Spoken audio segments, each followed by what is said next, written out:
We're recording. Are you ready? I'm ready. All right, let's do some right. intro music. All right, today is April 7, Yes, 2022. 2022, Year of our Lord, 2022. in the year of our Lord, here with Jedi, professional snow raker, and future President of the United States, Blake Crüsh, a.k.a. Young Business. How are you, buddy? I'm good, man. I love that Young Business. I've never heard that one before. Actually, I like that. Never heard Young Business? No, never heard that one before. That's you, Young Business. Young Business. You're the first person to call me that. You always call you Young Business. No, nobody's coming. Nicknames. Yeah, Young Business never come up there. Yeah. I have like a rapper name. We always give each other, your friendly rapper name. Mine was Daddy Longlegs. Daddy Longlegs. I had the longest legs of everybody. Yeah, like the spider and all that. But you're Young Business. Do you know why you're Young in Business? Well, because I'm young for now. For young, and you're going places. Mm-hmm. You're going places. You're just not sitting around letting life pass you by. That's right.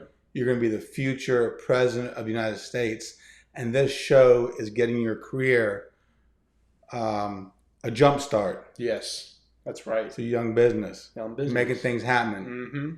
So how do you feel today, buddy? I've been pretty good. It's been a little frustrating. The weather's been downpour earlier, so. But other than that, it's been pretty good. It rained all day today, huh? It did. I didn't know it was going to rain today, but I guess it did. Though all my azaleas have been up in my garden, so that's pretty good. Yes, and but yesterday was nice. It was nice. Yeah, it was nice and sunny. It was really warm actually. It was probably the warmest day so far this year. Mm-hmm. And so, what have you done for the past 48 hours since the last time I've spoken to you? I've done a lot of scheduling, trying to play a lot of phone tag with a certain college and a registrar's office and a professor. That's been kind of annoying. I worked out a little bit. I did legs yesterday. Did legs? I did legs. Yesterday was leg day. Okay. So I did that. Are you going to work out today? I might. I'm not the biggest fan of working out at night because then you get too worked up and energized, and then have a hard time falling asleep. So I might. We'll see how it goes. Are you working out for yourself? Myself. Or for ladies? I mean, the ladies thing is the most, but it's got to be for you. It's for you first. You get it for you. You're not going to put your full self into it. It's for somebody else. Right. So it's for you, and then the ladies just get the reward. Exactly. It comes along the way from working. I love it. Young Business is telling the truth today. He dropping some truth. So good, man. So last 48 hours been good. Mm-hmm. Have yours been good? Thank you for asking. Mine have been good. Yesterday I got a lot of work done. Work that I don't enjoy doing, like phone calls and like going downtown and like getting a refund for a license plate for taxes and all these small little tic tac things you've got to do in life. Yeah. And they just kind of add up. And so like for me, as I get older, like I don't want to do these small little things. These things that add up, It's like it's like, man, I don't want to, you gotta call the hospital, get some records, you gotta do this, do that. I mean, it's just a pain in the butt. I get it. I do that with scheduling an oil change. I've never done that before. Usually because my dad tried to teach me to do an oil change, but I'm not very good at it, so I just get it done at the dealership. It's easier just to have done dealership. It's easier. But they always try to upcharge you. They always got you now get your tires rotated, which first, what does that even mean? I mean, what do you mean rotate your tires? The tires rotate themselves when they drive. That's right. But so so my 40 hours been good. Just kind of hanging out, doing adult stuff. Oh. Even though with you it seemed like I'm 25 years old. Yeah, you're maybe, what right? Adult stuff. You know what I mean, you can't tell, right? You just can't tell.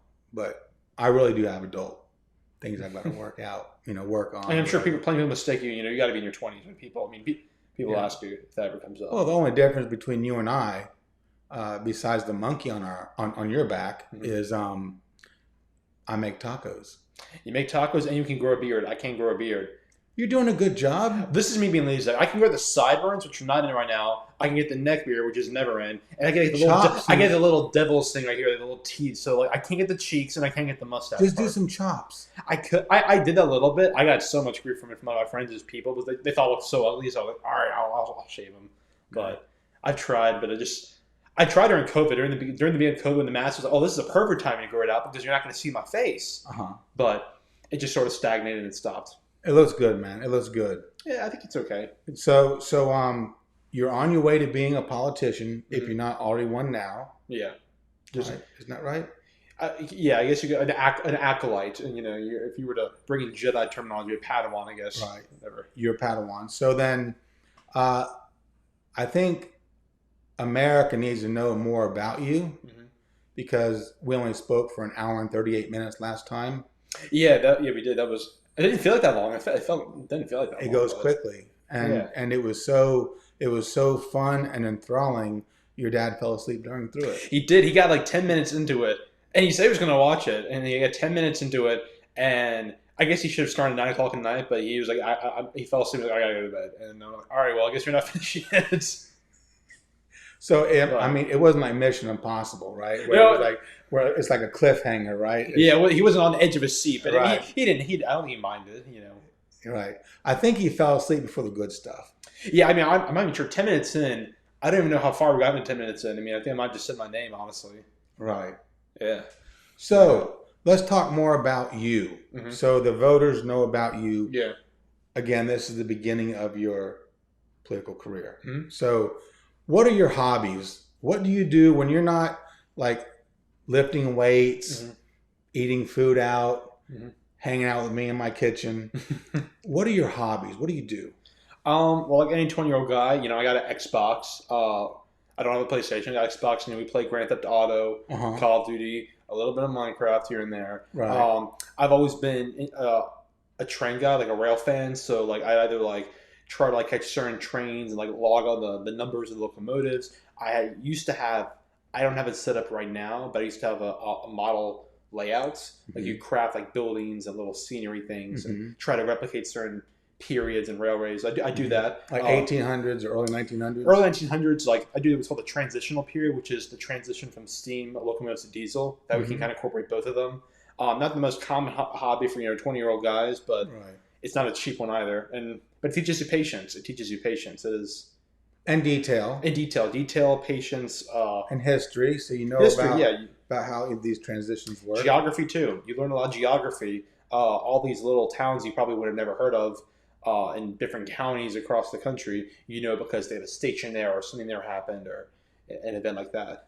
So then if you were on the campaign trail and somebody were to ask you, hey, young business, why do you play trains? Tell me how trains translate into the campaign trail or being a good politician or representing people. How do trains translate into that? I think they translate into order and precision. You have a timetable when you're in trains. You got to make sure things are on schedule.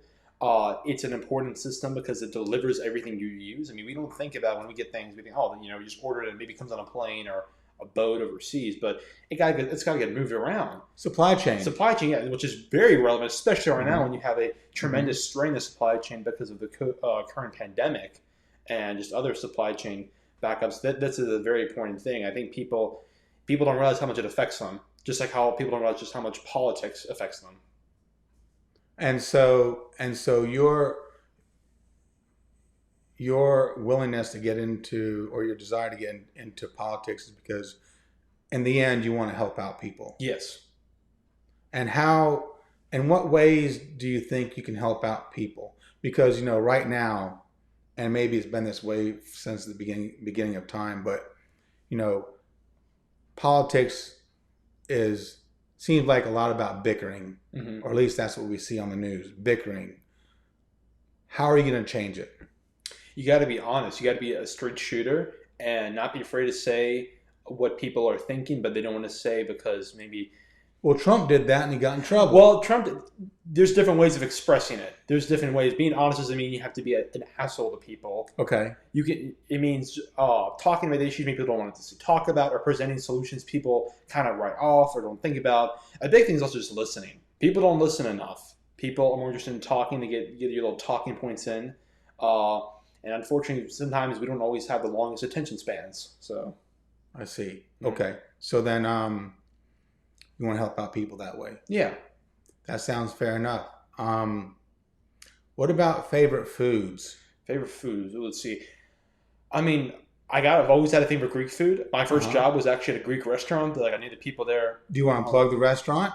Yeah, it's called Mythos Grill. It's located in Greensboro, North Carolina. They got 2 locations. Where are they located? On Battleground Avenue and West Market Street. I don't remember the exact numbers. We didn't move towards the end of my time working there. But so it's like gyros, chicken skewers, spanakopita. Those are always my favorite things. So those who don't know, gyro is like a combination of like lamb and beef. You have like a special machine when you make it. And spanakopita, it's like spinach pie almost, but it's not super sweet. It doesn't sound very appetizing. It's a little thin. It's called phyllo dough. Those are some favorites. I do eat a lot of Mexican, a lot of tacos. Do you have a favorite Mexican restaurant?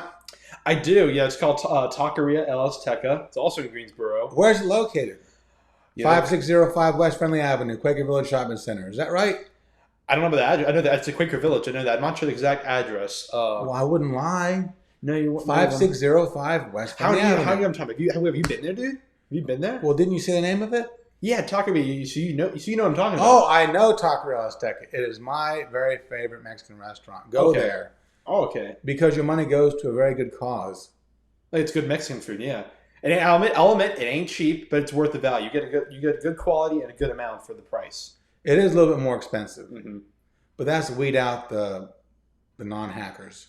Yeah, the cheapskates. The people that are just there because they want to get a dollar taco and cheap margaritas. Exactly, man. Exactly. So then you like Greek food, you like Mexican food. What else do you like? I like Italian food though. I'll admit I need to keep low on the carbs. Pasta. Italian food in America is not like Italian food in Italy. There's a lot more fattening. I'd say, like American foods, like I like French fries, but I don't try to eat them too much. I like steak, but try not to eat it too much because red meat, that does add on, being a young guy. It's not good for your colon, right? It's not good for your colon. Not good for your intestines. So like burgers, like I've never been the biggest burger guy. Like I'll have a burger like at a cookout or something, like at a grill, barbecue. They're good. So having I love cookout burgers. They are good. That's a lot of people don't know that. That's only a regional thing. It's only in the South. Yes. Like the Southeast. Don't really drink a lot of sodas either. I don't drink. The only soda I will occasionally have is a Cheerwine. It's like a cherry Cheerwine or cherry. That's soda. regional. Yeah, it's regional. That's too. from the Carolinas. It's from the official state beverage in North Carolina, actually. Oh, it's the official state beverage, and it's good. It's a cherry soda. I drink root beer. I've actually never had root beer. The only root beer I've had, like root beer flavor, was like the lollipops. Like a kid, you like those little dum-dum lollipops. Right, I remember those. Yeah. I had the root beer ones. I did. That's what this one tastes like. Okay, like the dum-dum lollipops, okay. Except it's effervescent. Oh, okay. Yeah, it's good. I drink root beers. So, since you're now a politician, because this show has put you on the map. Yes. Okay. I want you to explain something to me. And so if I don't know it, planet Earth probably doesn't know it. Okay? Yeah. So then you expressed to me one time that you have an interest in running for a seat.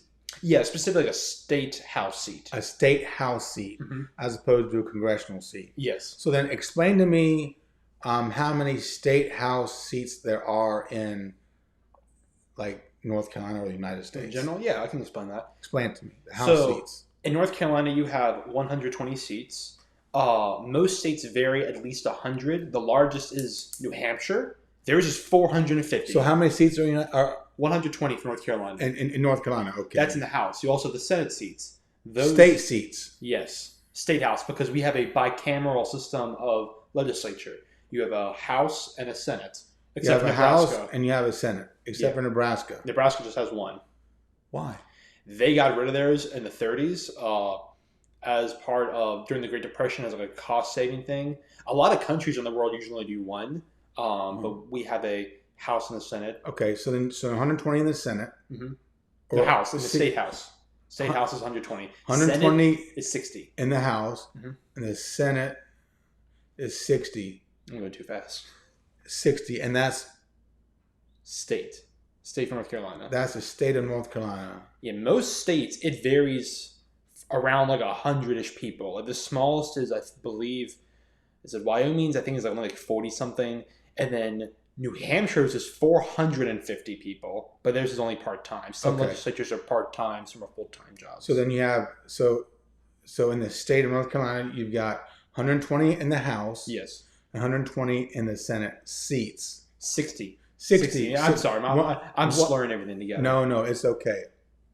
Yeah. This is new to me, so Mhm. it's kind of Yeah. difficult. So then in the state of North Carolina, you have in the House 120 seats. Yes. In the Senate, you have 60 seats. Yes. Okay. Who are these people representing? Us, me, and you, and everybody else? Ostensibly, yeah. The districts are pretty small. The average population of each seat, I believe, is anywhere from 55,000 to 80,000 for the state house.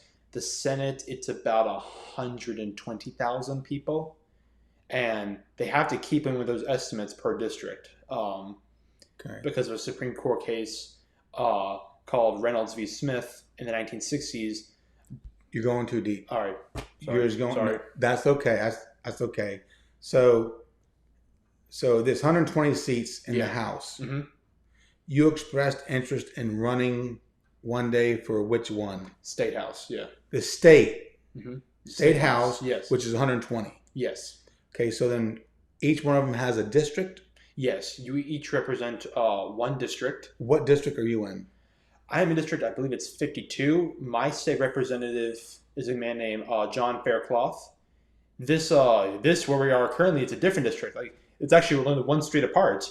Really? Yeah, this What district am I in? this I believe is was it 49, I think.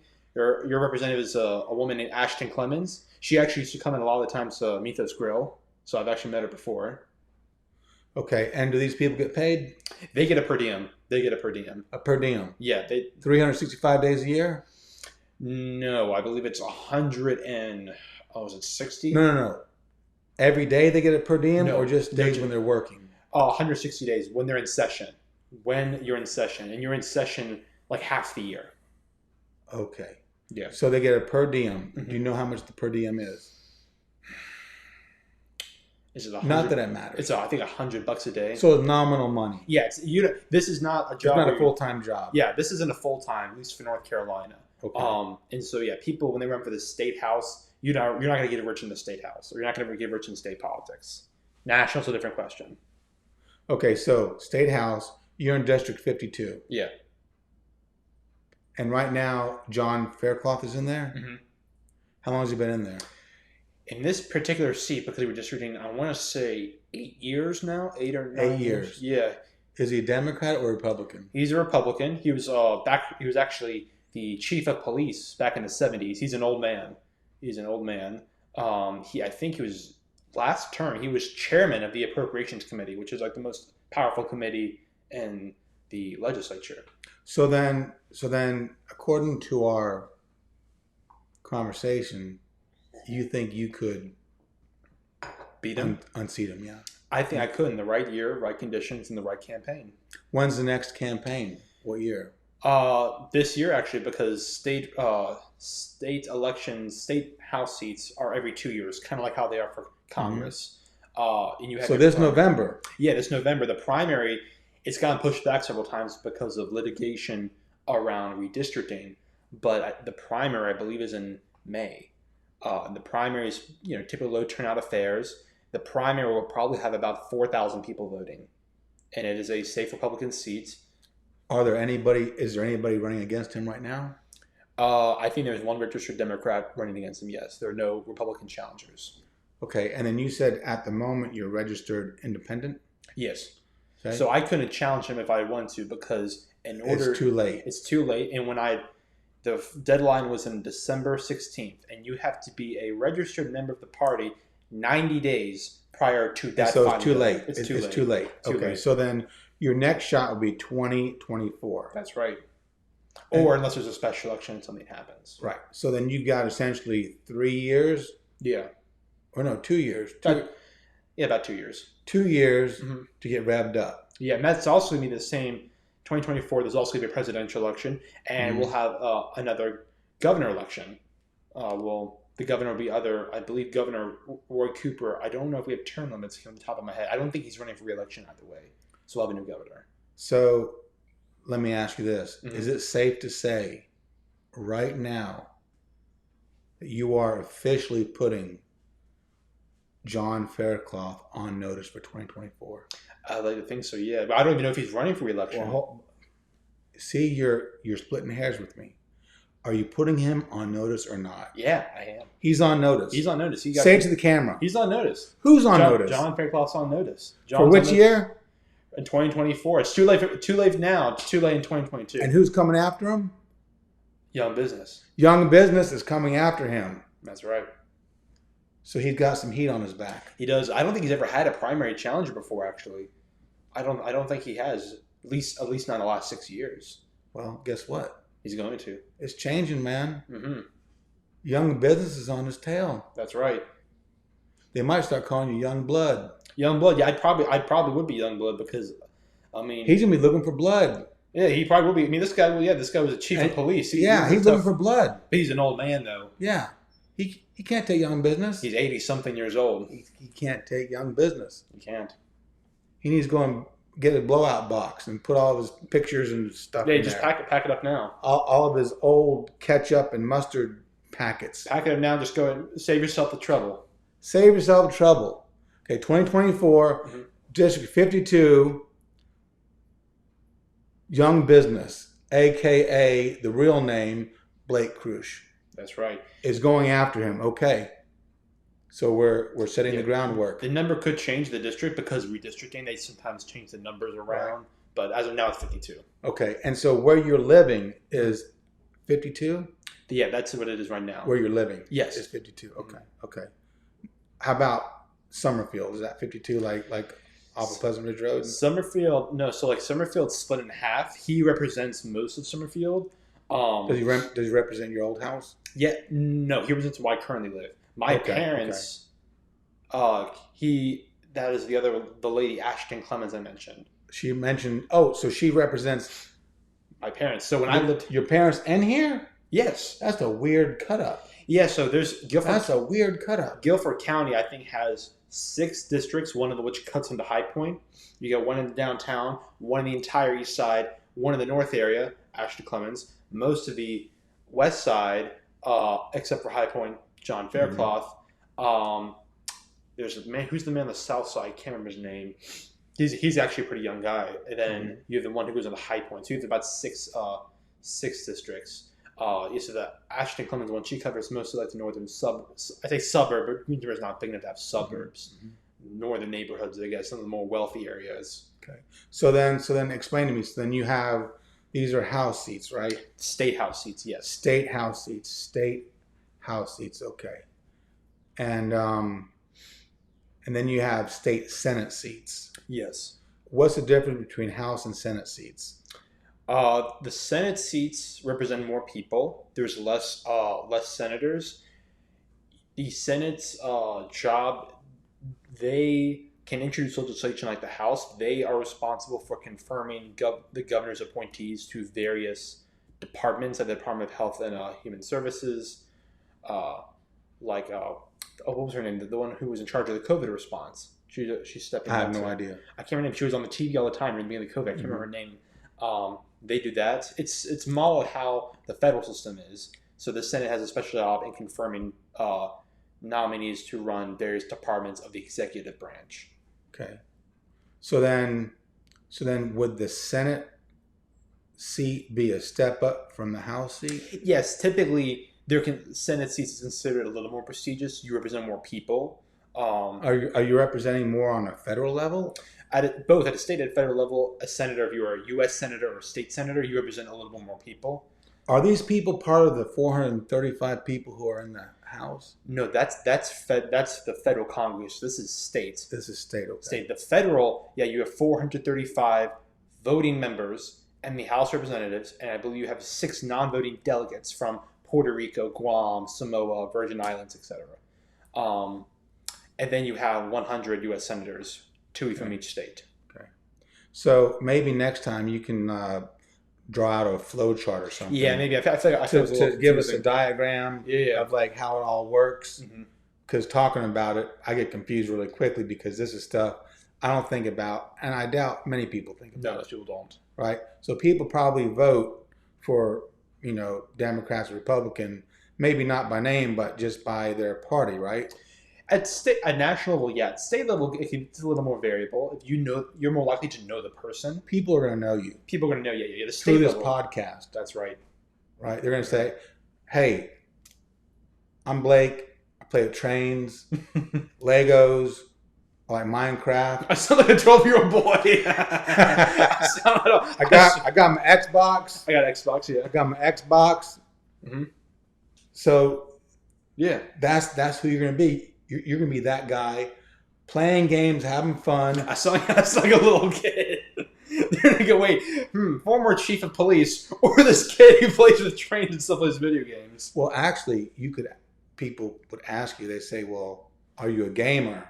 I never consider myself a gamer because I don't play that many games. Like I am like one of the most. I've got an answer for you. Yeah. I've got an answer for you. This is a campaign Okay. answer. Okay. So somebody says, "Oh, Mr. Crüsh, are you a gamer?" Mm-hmm. And you know what your answer is going to be? What is it? I'm a player. Oh, that's good. That's right? good. You I like that? I like that. That's good. I'm a player. That's good. That's pretty good. I'm a player. I like that. I'm a player. Right? That's good. That's good. Yeah. Of course, some I'm sure. It's a play on words, but I mean, it's also playing on words though. Some of the older people may not understand the reference. Who cares, man? They vote more though. You got to remember they vote. Do they? They vote. They more. might appreciate it though. They're like, they might. This kid's cool, man. He reminds me That's true, of me when I'm 21. You know, that's true. They don't want to feel having young. Fun. They want to feel young. He's out there. He's trying hard. Mm-hmm. You know, he's giving his best shot. Mm-hmm. That's true. Young, hopeful energy. That's right. Right. That's what we need. Positive, young, hopeful energy. Mm-hmm. And that's what you're going to bring to the ballot. Yeah. Yes. Can we get like free PlayStations for everybody? If we can get like PlayStation headquarters North Carolina, yeah, we can get that done. Okay. I don't think. Can you get Sony to? I mean, HondaJet's here. That's true. So maybe we can get. We got one Japanese company who's got a place here. If we can get like Sony to get their headquarters like out of Japan and like bring it to North Carolina. Like build a PlayStation 6 here. Yeah, if we could do that, then I'll buy a free PlayStation for every North Carolinian, all 10 million of them. All right, man. I'm in, man. Sweet. I'll be playing Gran Turismo. Gran Turismo. I don't have that, but I played that before. It's fun. It's a cool game. I've got it on my PlayStation 3. Cool. Old school. Hey, I played PlayStation 3. I had Xbox 360. I was always an Xbox guy. It's just how it was. Right. Okay, so you've made it clear who you're going after. Yeah. He's got to watch his back. Mm-hmm. You're going after him. Yeah. It's a concrete deal. Mm-hmm. Okay, so let's talk about some headlines. Yeah, some current events. What do you think? Yeah, some headlines. Events. So here's a headline from CNN. Mm-hmm. Okay. Turkey transfers Khashoggi murder trial to Saudi Arabia and move that likely ends case. So then they uncovered about 256 people who were involved. Mm-hmm.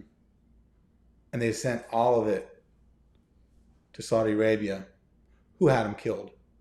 The Crown Prince of Saudi Arabia.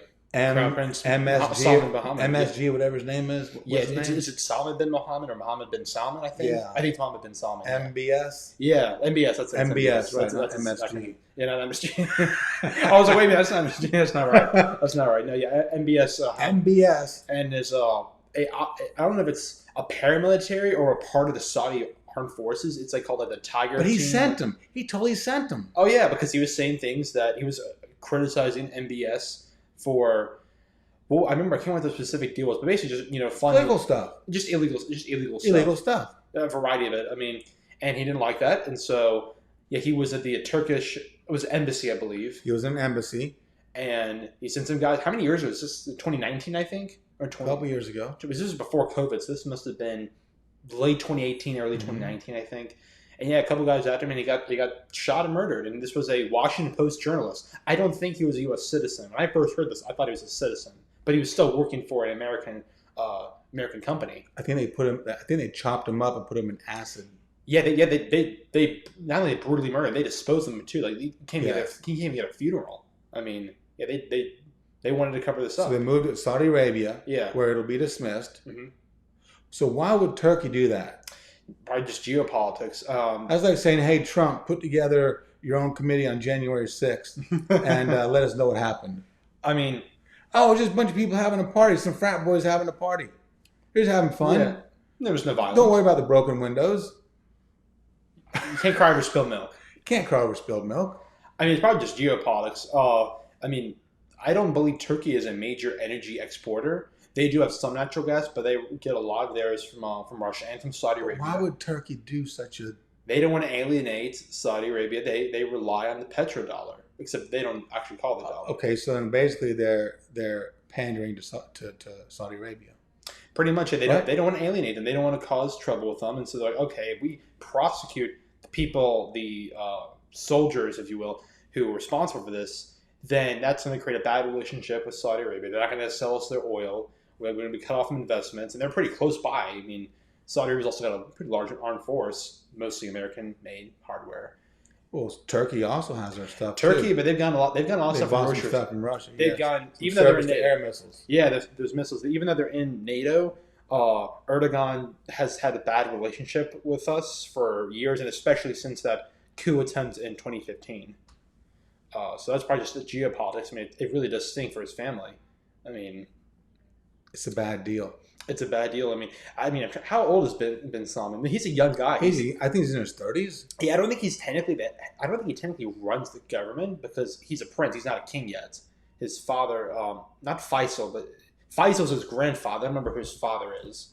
It's Saudi Arabia's government. They're the only country in the world at all that doesn't have any form of elections. Like, not even show elections. There's no elections. No. So basically, not even like local like mayors or whatever. There's none. So then the king or prince, they appoint all this stuff. Pretty much, yeah. The king appoints. I mean, there's the Saudi royal family is quite large. I mean, I think Faisal. I mean, he had 50 kids. I mean, he's got multiple wives. So it's a lot of them, and they're all very wealthy.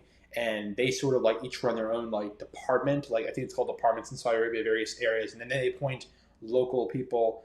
So the people who run the government aren't necessarily royals, but the royals always run it. There's no even show elections. At least China. North Korea technically has elections. North Korea actually has 3 political parties in their thing. So it's rigged. It's rigged, but they put on a show election. There's ballots and whatnot. Saudi Arabia doesn't do that. They're they're more efficient. They're more. Saudi Arabia's pretty. These people are they letting women be politicians yet? I don't think so. Because they're loosening up a little bit on women. They're letting them drive cars. I heard car accidents went up because of that. Really? How did that happen? Man. You think it's true?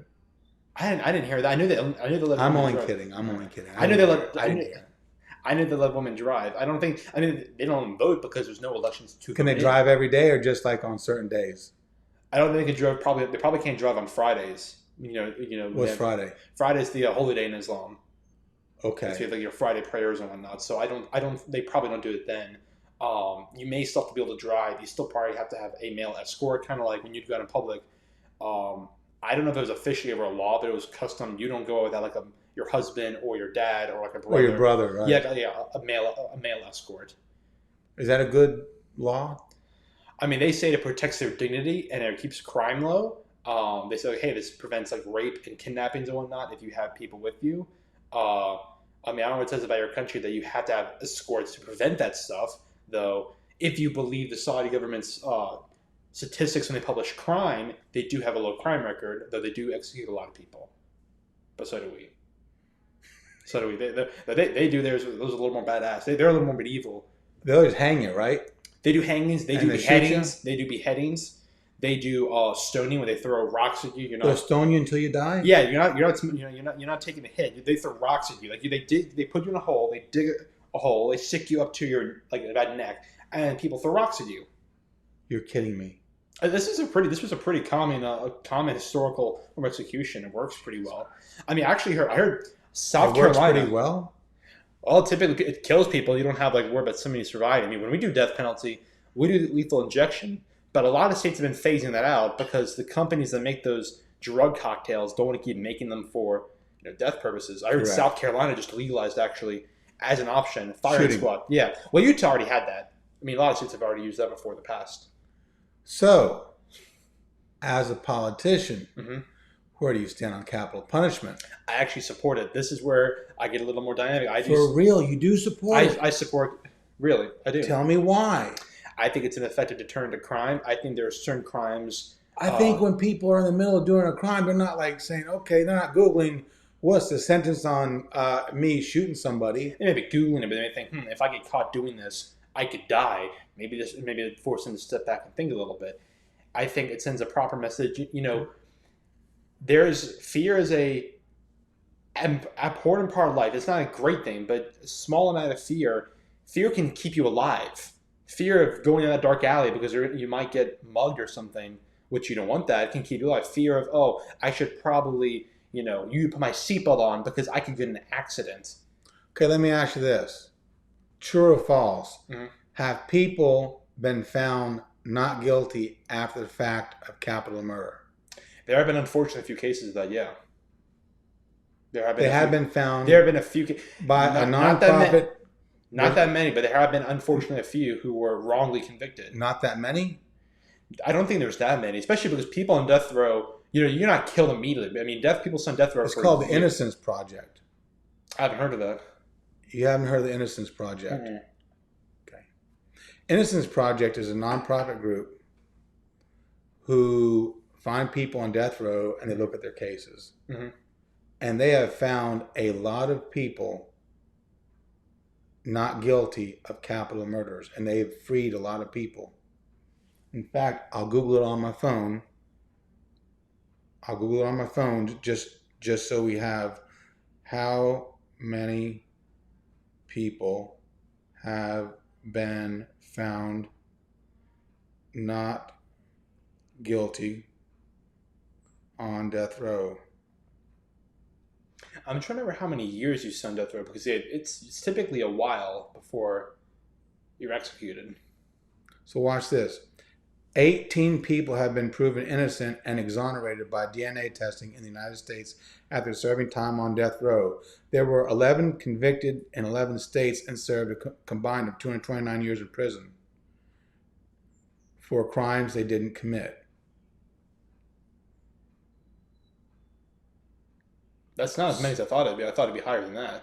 So, we've killed innocent people. Everybody kills innocent people sometimes, and that's unfortunately. But it's not good.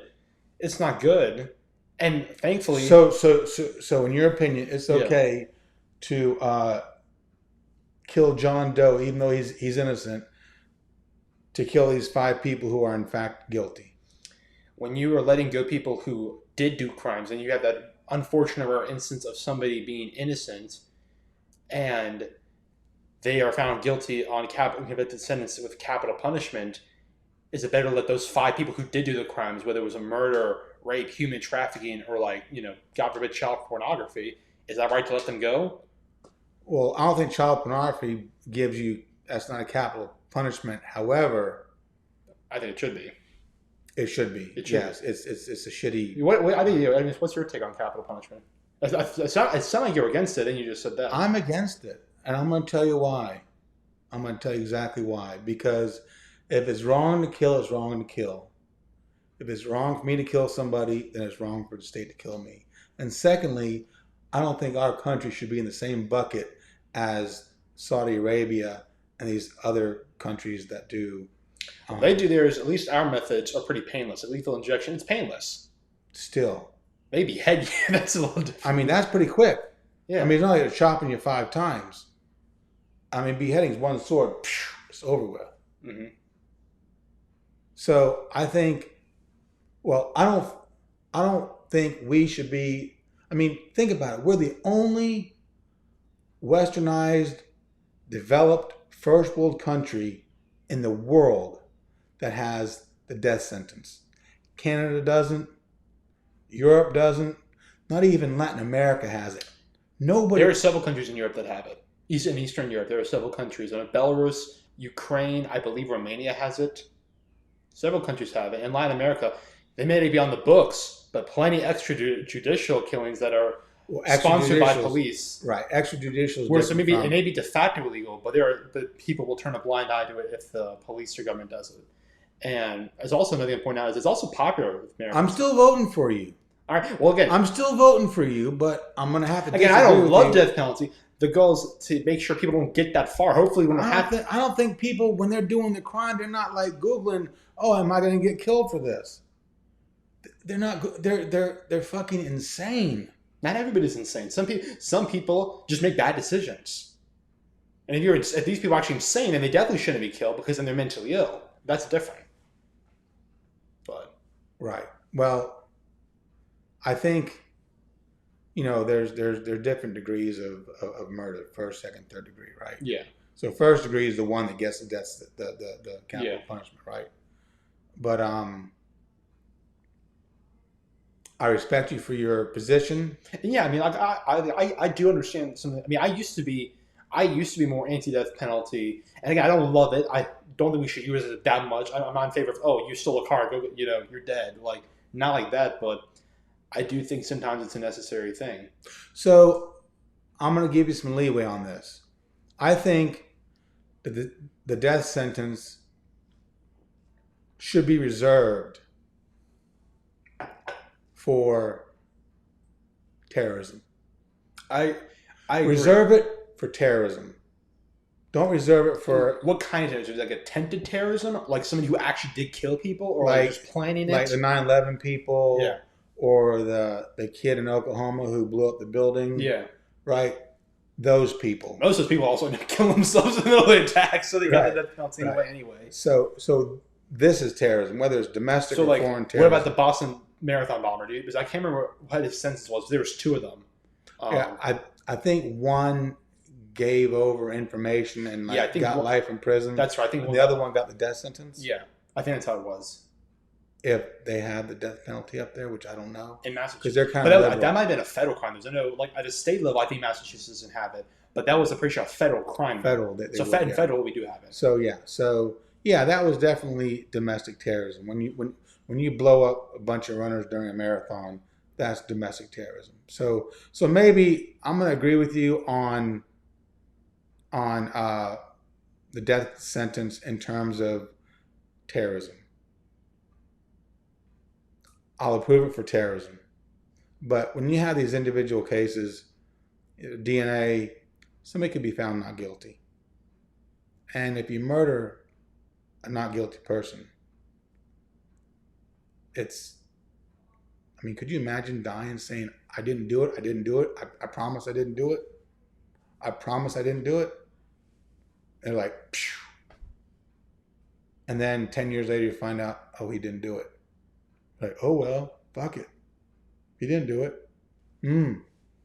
This guy did it. Let's get him. Some people are too dangerous to be left alive. Like Palpatine. When it was right to try to kill him, like, this man is too dangerous. If you let him live, he will find a way to escape justice and will continue hurting people. So sometimes, Well, that's why in the beginning it says you're a Jedi. Yeah. Well, when did Mace Windu? It came right before Snowraker. Yeah. So you could kill him. I could. Jedi don't like to kill, and some would say you shouldn't ever. In self-defense, you would. You self-defense, you are a keeper of the peace. If this guy is serving the peace to an extent like Palpatine, who's orchestrating a galactic war that's killing billions of people, yeah, you gotta okay. Yeah, end him. So, second piece of news. Yes. Okay. From NBC. Mm-hmm. Senate poised to confirm Ketanji Brown Jackson to Supreme Court. Have you read about it? I have. I saw some of the hearings. I didn't see all the hearings. There was over. It took place over 3 days, but it was like 40 hours total coverage. She spent. What do you think about her? I think she's pretty solid. I think she's pretty qualified. Would you confirm her if you were I would. in the position? I would. I think the commissioners, they got a little tense. I think some attacks against her record were a little cheap. I remember Senator Josh Hawley, he tried to imply that because she didn't follow the federal sentencing guidelines for child pornography, that she supported it. I didn't see those individual records or cases where she didn't follow the sentencing. I don't know what the federal sentencing is. Watch this. Like I said earlier, I think it should be death penalty. Right. Watch this. Mm-hmm. Watch this. So then a judge can depart from the sentencing guidelines if he or she wants to. If the conditions allow it to. Yeah. They can depart from the sentencing guidelines. So, on the child pornography cases, which they were digging for straws on this one. She sentenced the same way as other judges sentenced similar cases in her position. Yeah, again, She wasn't right. like way off. Oh yeah, She wasn't an outlier. It wasn't insane, and also it's a guideline. It's not like, oh, you have to. If you don't, It's a guideline. that's a big trouble. It's a guideline. It's a She recommendation. ruled similarly to other judges in her position. So she was a member on the district court for the D.C. Circuit. If people don't know, you have your federal courts, your circuit courts, and then the Supreme Court. And there's 13 circuit courts in the country. The D.C. one is considered the most important one, but you're hearing cases that come out of D.C. in Northern Virginia, in that area. She had been confirmed, I believe, last year. I don't remember how many months she had served on the D.C. court. I want to say it was, I don't think it's been a year, but it has been several months. And before that, she was a federal judge, though. I can't remember. Do you remember which district she was confirmed for? I think 13. No, for the federal, not the circuit. Oh, Circuit was 13th, but I can't remember the federal. I don't remember. I don't remember which it was. She was there for several years for that one. She went to Harvard Law, right? Harvard Law. So she went to Harvard Law. She's actually related, to Paul Ryan, former House Speaker Paul Ryan. She's actually related. The white dude? Yeah, that's how I first thought too. I heard that, I was like, wait, what? Yeah, I think her husband is Ryan's sister-in-law. So or like related. I think he's since waiting. Her husband is Ryan's wife. I think they're brothers or like cousins or is her husband siblings. White? Is her husband white? Yeah, her husband's white. She married a white dude. Yeah, she married a white dude. Dude. That's why she got so much cheat. That's why she got so much cheat, probably. That's why she what? That's probably why they gave her so much shit. That's probably they gave her so much shit. She married a white guy. Yeah. I was trying. I was trying to figure out the connection. I kept slipping up. I was like, wait a minute, how was it again? Yeah, I remember seeing. Oh, I didn't know her husband was white. Yeah, I didn't know that until I saw a headline clip read on it, and Paul Ryan put a stand on support. He's like, she is a distant member of the family. I would have never guessed that. I would have never guessed that. Former Republican U.S. House Speaker from Wisconsin. Go white boy, go white boy. Yeah, go white boy, go. I think the hearings, other than the Holly thing, I think they were a little contentious. I will say I don't think she was mistreated as bad as some of the last Supreme Court nominees were, because they at least did not attack her personality. They didn't attack her family or her religious beliefs. Like Kavanaugh there was a whole investigation into his high school years. Keep going. I have to send a quick text to an asshole. Yes, into his high school and college years. And Amy Coney Barrett, they went after her religious beliefs and her association with a religious group called Opus Dei. And even one of them, I don't think it was a senator, but some influential Democratic commentator went after the fact that some of her children were adopted from Haiti, and they accused her of being like a colonizer, like, oh, you're trying to colonize her kids. It's like, wait a minute, she adopted 2 kids from the most impoverished countries in the world, and you think that's a negative thing? Like, so I don't. It's dumb, right? It was a dumb attack. It was a dumb attack. So I was like, I think they mistreated Ketanji Brown Jackson. I don't think she was treated worse than Brett Kavanaugh or Amy Coney Barrett. I would vote to confirm her, and there hasn't been as big as a fight as there could have been, because most people know that this is not going to alter the ideological makeup of the Supreme Court, because right now you have like 5 conservatives, 1 swing vote, Chief Justice John Roberts, and 3 liberals. One of those liberals is a man named Stephen Breyer. He was appointed during the presidency of Bill Clinton in the early 90s, and he's retiring. So Ketanji Brown Jackson's seat is to fulfill this. And remember, Biden's on the campaign trail, but he would that if elected, he would nominate the first Black woman to the Supreme Court, and he did make that promise before the vice presidential selection. And I'm glad he picked Ketanji Brown Jackson over Michelle Childs. That was who Lindsey Graham and Tim Scott are really pushing from South Carolina. South Carolina. Yeah, she had some really bad. She actually did have some bad criminal sentencing records. Some really bad labor union law violations dealing with Boeing. I think she ruled because she was on Boeing's side, right? She was on Boeing's side. South Carolina's a notoriously anti-union state, and if Biden's nominated, a more progressive-leaning justice, it's like, especially if Lindsey Graham is going to bat for her, just slow down a little bit. Maybe you should slow down and is this really good justice? It's funny how politicians, when they're supporting a cause like Boeing, at the time for certain people, it's good, right? Supporting Boeing, jobs, blah, blah, blah. Yeah. But then when you try to get confirmed, like, well, why'd you vote for Boeing? Why were you helping out Boeing? They're like beating up on the little guy.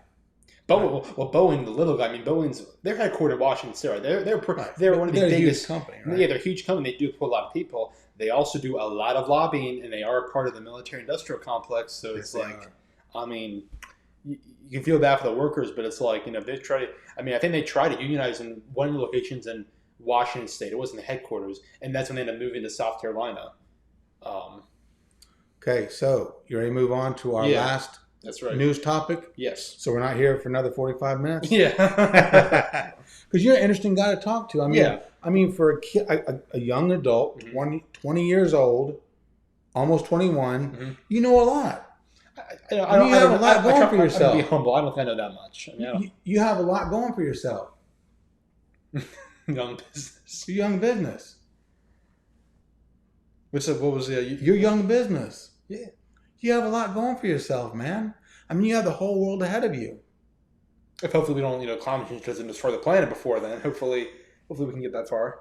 Well, we'll talk about next time. Yeah. Here's our next headline from the Wall Street Journal. Elon Musk owns it. Does he? No, he doesn't. Jeff Bezos owns it. Jeff Bezos owns it. Elon Yes, Musk Jeff just bought, Bezos, he bought, yes. just bought Twitter, but he didn't. Yes, you're right. Bezos owns it. Ukraine calls for more arms, tougher sanctions to fend off Russia and Donbass. I heard that. Not to be confused with Dagobah. Not Dagobah. There's no war in Dagobah. Just a little green guy hiding out there. Yeah, so I heard Zelensky put that call out. I think Poland. Didn't Poland say they were giving some military, some old jets or whatever? And of course, Poland's in NATO. Do they even work? Yeah, Do they the jets were. even work? Yeah, they got those jets. They're American jets, so they must have been at least Some old school American jets. probably from the 90s or 2000s. So Uh-huh. I mean, look, you take what you can get. I mean, you're not going to. I'd fly it. Yeah, you're not going to turn down some jets. Fly it like you stole it. Yeah. Okay. Yeah. Keep telling me more. Yeah. So I heard that Zelensky put out that call. I know. Or Viktor Orban, the president of Hungary, he said he's been talking with Zelensky and Putin because right now they've been talking in Turkey. They've been trying to negotiate a peace deal, which is like the third time they've done this. I know they've been really reaching out to Austria, and if you know, Austria is not in NATO; they're a neutral country. So is Ireland. They've been really reaching out to those guys because they feel like they've been insufficiently supportive. Now they have taken in refugees, but they've like, hey, Austria has a large military industry. You got Steyr and all that. You got the famous Steyr AUG and all that. And they're like, hey, we could use some supplies from you guys. And Austria's kind of like, no, like our people don't want us to get involved in this. And we also do business with Russia. And so Zelensky's been making some very, I'll give him credit. He's clearly very charismatic in making his appeals to these world leaders for more supplies. I think President Biden's handled the situation quite well. I think he's handled it better than he handled the Afghanistan situation. The Afghanistan situation, in my opinion, was uncontrollable. I mean, I think it was like it was bound to happen. But you look damn at if you do, damn if you don't. We let an insane amount of supplies there. The big thing, How are you supposed to get them out? But they could have gotten the biometric information. That's the big thing. Hold on a second. All right. When they left all that shit there, they destroyed major components to make it inoperable. All those airplanes were there. They took out pieces to make them inoperable. All that stuff there, they took out pieces. Well, I don't know about the guns, but I think they destroyed all the guns. The helicopters and the airplanes and the tanks and all this good stuff that they left there. They took out components that rendered them useless. I knew that all the guns have been destroyed. I think some of the military hardware, like they're not tanks, but they're armored like personal carriers. Those they took out some of the parts out, but those are ubiquitous enough in that area of the world where they can get spare parts from other groups and whatnot. But getting the parts for helicopters and airplanes and stuff like that, and you can't get those. No, but they can give them to people Pakistan's has always been close to the Taliban. Back before 9/11, they were actually one of the few countries who recognized them as a legitimate government. And Imran Khan, the leader of Pakistan, who's also in the middle of a tough election, has been publicly praising the Taliban and saying, we're going to work together. We might even recognize you guys again. They have a lot of American hardware, too. We sell them hardware, and they can help them reverse engineer those pieces of equipment. And the big thing they left behind that I think was worried a lot of people is the biometric information of the Afghans who worked in the Afghan government, who cooperated, maybe moles or Mm-hmm. rats. Mm-hmm. And so that's why a lot of them had to get evacuated. Is like, hey, they have like they can go anywhere in the country and they can find this is who worked for the Americans. Here's the clouders. We have their names. Do they know how to access this? Yeah, this because that's just like a computer there? system. That's not like that. That's just like on computer one. That those were not destroyed. Those definitely should have been. I don't know how they missed those, but the biometric information that's the big deal because they even if they go away, they still have their names. I mean, they have their blood type and all that stuff. But anyway, back to Ukraine. I think President Biden's handled it pretty well. I think the media. I think he's withstood a lot of the pressure from the media. The media seems to be really escalating. They really want war. This is the good. Zelensky's doing a good job with the media on this one. Yeah, he is using the media like Obama did in 2012. Right? Yeah, he was the first president to do this, but he's using the media to help guide the narrative of this war and to ask for help and to get people like me and you to call these people in the House and Senate and so on and so forth. Yeah, which is going to be your job soon. Say, hey man, help out this guy Zelensky. He's a good guy. We like him. He's down in his bunker with his green jacket on, green shirt on. He's there every day, asking for help. He ain't running. He ain't running, but at the same time, we can't give him weapons. I don't think. I mean, Biden's like, we'll give you money. We'll give you like they are giving him weapons. I mean, is America giving him weapons? American allies are, but America is not. So like, we're giving them like medical stuff. Like we're giving them money. We're giving them medical supplies. We can do that. But we can't give them weapons because Russia will do that as an act of like war. They're like, this is between us and Ukraine. Ukraine is not in NATO. And they expressed it as, how would you guys feel if Mexico was in a military alliance with Iran and you had Iranian soldiers and Iranian weapons and the Revolutionary Guard Corps operating in Chihuahua? You wouldn't be too happy with that. You would probably feel pressured. Unless they brought over some margaritas and some tacos. Yeah, that's true. From Taqueria Azteca too. From Taqueria Azteca. Your favorite Mexican restaurant. Mm-hmm. Okay, so you think on the whole Biden's doing a good job on this one? I think he's doing a good job. You think Zelensky's doing a good job? I think he's doing a job selling himself. I don't know. I mean, the Ukrainian military seems to be doing a decent job pulling off the Russians. Kiev's not down. Kiev's not down. They backed away. They're going to the eastern Donbass region. Yeah, that means there's still parts of the country that are being occupied. So it's like you're doing a good job holding the capital. But what about the rest of your country, dude? You still got a lot of people who are running away from it. So he does. You got the center, and the western half has always been fine, except for. But he's doing the best he can do with what he's got. Yeah, I mean, it's unfortunate. I mean, he ain't sitting there crying and shitting himself and like giving up. We don't know that he could be doing that when he turns the camera off. I think he could be punching the wall. Right. Because I'm sure he's frustrated because he wants everybody to do more, and we're like, no, dude, like this isn't just about you. This is the global world order, and this Ukraine is a nuclear power. They have enough nukes to turn Ukraine into glass. They have enough nukes to turn planet Earth into glass. Yes, that's people all these people I've seen who are crying out for, we need to put a no-fly zone in, which people don't know what that means. That means you shoot down any Russian planes in the sky. That's what we did prior to that Iraq war. Saddam Hussein. Right. That is our act of war. He views you're killing Russian soldiers. You're targeting Russian. Well, he's got some surface-to-air missiles, and he is shooting helicopters and missiles out of the sky. Ukraine or Russia? What do you mean? Ukraine is. Yeah, Ukraine's in the middle of the war. I mean, like Americans, though, people are saying America should go put that in because that's what I'm saying. I think Biden's done a good job because honestly, a lot of the media, this is where there's some of those war hawks from Iraq and whatnot who kind of managed to matriculate back into the mainstream discord on CNN and MSNBC and whatnot, are really agitating. Hey, you need to do more. And Biden's like, look, I'll give you what I can, but this isn't our war. You know what I think? You just made me think of something. I think Biden is saying one thing in public, and in the background, when the camera's off, I think other things are going down. Well, they tried to bait him before. I mean, there was that one press conference. This was after he came back from Europe.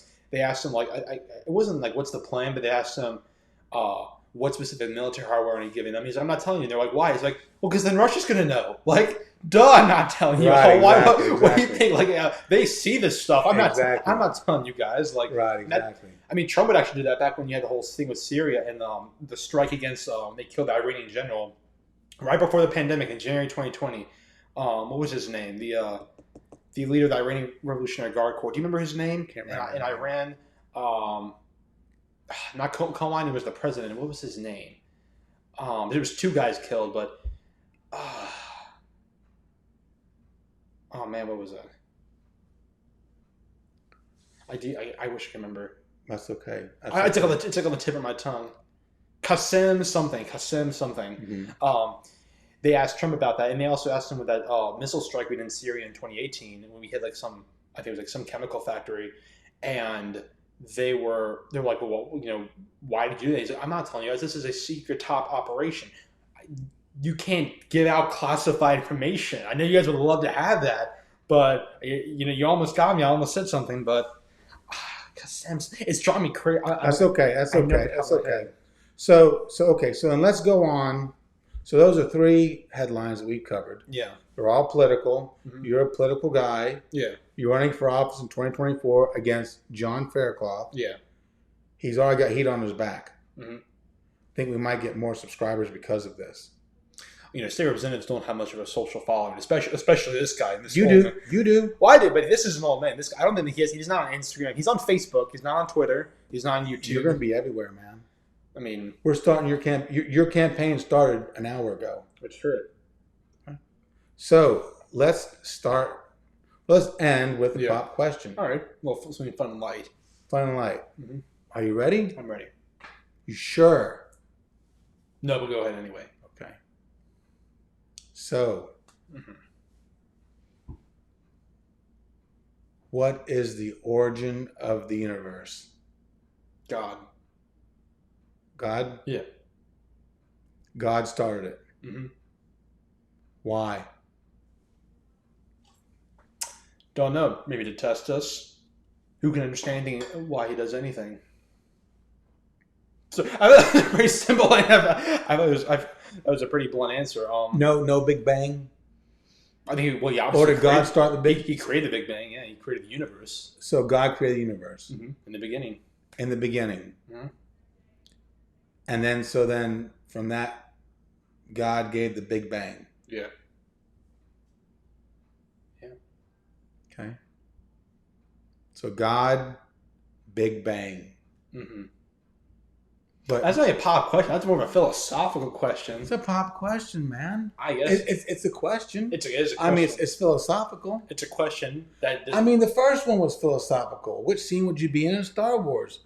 And you gave a very philosophical answer. That's true. That's true. The binary sun scene. Mm-hmm.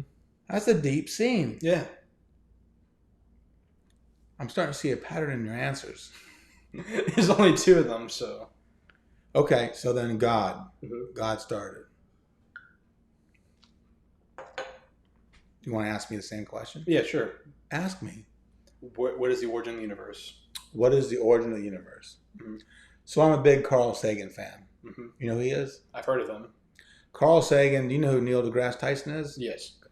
He's the new Carl Sagan. Okay. He was actually a student of Carl Sagan. Okay. So Carl Sagan, he had a TV show back in the late 70s called The Cosmos. I've heard of that, yeah. Neil deGrasse Tyson has the updated version called The Cosmos. Mm-hmm. So he says in one of his chapters, he says, the universe is everything that it ever was, everything that it is, and everything that it will be.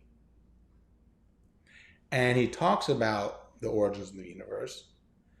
And he says, well, let's just take it a step further and just, instead of asking where it came from, let's just say it was always here.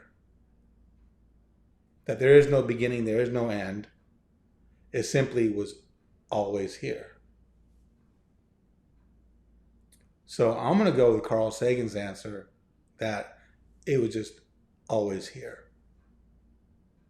There is no beginning and then there is no end. That's my answer. That is your answer. Not a bad answer. Right? Because humans, we always think, well, there needs to be a beginning, right? And there must be an end to anything, right? Whether it's the life. To life, this podcast, or whatever, right? This podcast, right? Yeah. Or people are probably dying for it to end. Mm-hmm. Yeah, that's probably true. But it's almost over. It's almost over. But so Carl Sagan is a thinking outside of the box type of guy. And so that's what he said. So I'm going to go with Carl Sagan. Okay. I like your answer. I can respect that. Yeah. And I want to thank you for being here, man. Thank you, Greg. You're an awesome guy, man. Thanks, man. I'm looking forward to your career. So am I. So am I. You have a lot going for yourself, man. Your second episode of this podcast. I know, only just like a couple days apart. Are you ready for some outro music? Yeah, sure. All right, let's do it, man.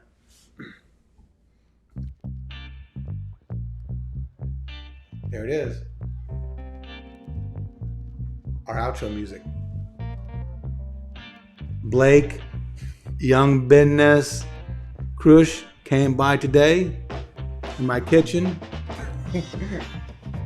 Next time, maybe we'll cook some grilled cheese. Can you cook grilled cheese? I haven't had grilled cheese since I was like 5. I'm dead serious. Like, can you do a cooking show for us sometime? Maybe. Boil some water? Yeah, I can do that. You boil some water? I'll boil some water. Just boiling water. Just boil in different pots of water. Okay. Thank you, man. Thank you for being here. Thank you for being here. You're awesome. Thanks, okay, man. I appreciate it. Thank you, and thank you everybody for watching. We appreciate it.